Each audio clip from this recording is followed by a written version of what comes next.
ঋষভ পন্থ ভারতীয় ক্রিকেটের এক সাহসী নাম, কিন্তু কখনো কখনো অতিরিক্ত সাহসও বড় মূল্য চোকাতে হয়। ম্যানচেস্টারের চতুর্থ টেস্টে ক্রিস ওকসের একটি বল সরাসরি তার ডান পায়ে আঘাত করে। ব্যথা তীব্র ছিল, তবুও পরের দিন তিনি ব্যাট হাতে মাঠে নামেন ম্যাচ বাঁচাতে। কিন্তু সেই সাহসিকতার ফল হল তার চোট আরও বেড়ে যাওয়া।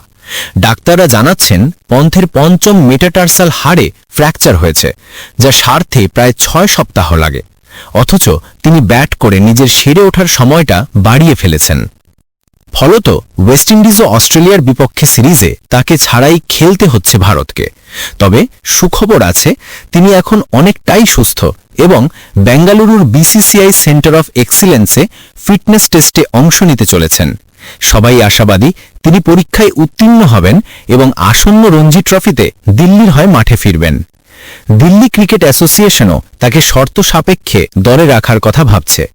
প্রথম ম্যাচ না খেলতে পারলেও দ্বিতীয় ম্যাচে তার উপস্থিতি প্রায় নিশ্চিত। এই সময় পন্থের জায়গায় ধ্রুব জুড়েল ভালোই সুযোগ কাজে লাগিয়েছেন। উইকেটের পেছনে নির্ভরযোগ্য পারফরম্যান্সের পাশাপাশি ব্যাটেও ঝলক দেখিয়েছেন।